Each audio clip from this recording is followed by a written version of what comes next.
ચાલો આજે આપણે લસણને વધારે સમય કેમ રાખવું એ આપણે બતાવીશું. તો એની માટે આપણે આ 1 કિલો લસણ લીધું છે. લસણ આ રીતે લાલ કળીવાળું હોય એ રીતે આપણે લેવાનું. આ લસણ વધારે સમય સારું રહેશે, બગડતું નથી. આ લસણના દેશી લસણ કહેવાય. અને આ લસણ છે ને આ રીતે આપણે બંને બાજુ આ રોસે આનો જ્યાં મૂસનો ભાગ કહેવાય ને એ થોડોક વધારે હોય તો આ રીતે આપણે થોડોક કાઢી નાખવાનું. અને આ બાજુ જો આને વધારે નથી ને તો વધારે હોય તો આ થોડુંક લસણનો ટચ ના થાય આપણું શરીર એ રીતે આપણે કાપવાનું છે. અને આ ઉપરના જે ફોતરા વધારે હોય જો આના નથી ને તો જે ધારો કે આને વધારે ફોતરા છે તો આપણે વધારના ફોતરા છે એ બધા આપણે કાઢી નાખવાના છે. અને આનો વધારે ભાગ છે એ પણ આપણે આ રીતે કાપી નાખવાનો છે. જો આ રીતે આપણે બધા લસણના આગળ પાછળના બધે ઓલા કાઢી લીધા. અને જો ક્યાંક વચ્ચે ઓલી કળી હોય તો એ કળી આપણે કાઢી લીધેલી છે.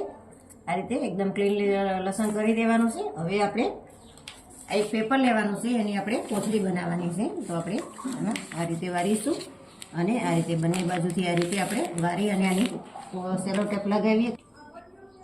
આ રીતે કરી આપણે સેલો ટેપ કાં તો સ્ટેપલર ગમે તે કંઈક લગાવી અને આ રીતે આપણે કોથળી બનાવી દેવાની છે.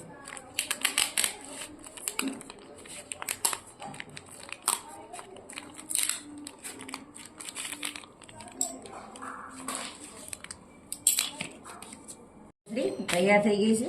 બહુ સરસ કોથળી બની ગઈ છે. હવે આપણે આની અંદર લસણ ભરી દઈશું. આ ડબલ ફોલ્ડ છે. સરસ કોથળી આપણે બની ગઈ. હવે આપણે લસણ બધા છૂટા અંદર ભરી દઈશું. ચાલો હવે આપણે લસણ બધા ભરાઈ ગયા છે. હવે આપણે ઉપરથી આ રીતે આમ પેક કરી દેવાનું ડબલ ફોલ્ડમાં. અને આપણે અહીંયા પણ સેલો ટેપ કાઢો સ્ટેપલર ગમે તે કંઈક લગાવી દઈશું. જો આપણે બધું લસણ ભરી અને આપણે આ રીતે સેલો ટેપ લગાવી દીધી છે. હવે આપણે આમાં આ રીતે ચપ્પાની મદદથી 2 થી 3 હોલ પાડી દેવાના, એટલે અંદર હવા આવતી જતી રહે તો લસણ આપણું બગડે નહીં.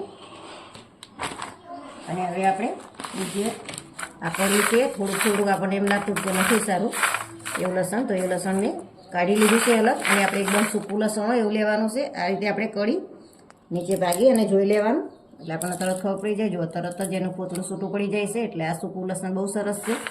કાં તો ગાંઠિયું આપણે તમે આ રીતે આમ હાથમાં કરશો ને એટલે તરત એનું ફોતરા છૂટા પડશે. એ રીતે તમને ખબર પડી જાય કે આ સૂકું લસણ છે. જો લીલું લસણ આવી ગયું હોય તો એ લીલું લસણ બગડી જવાની બીક રહેશે.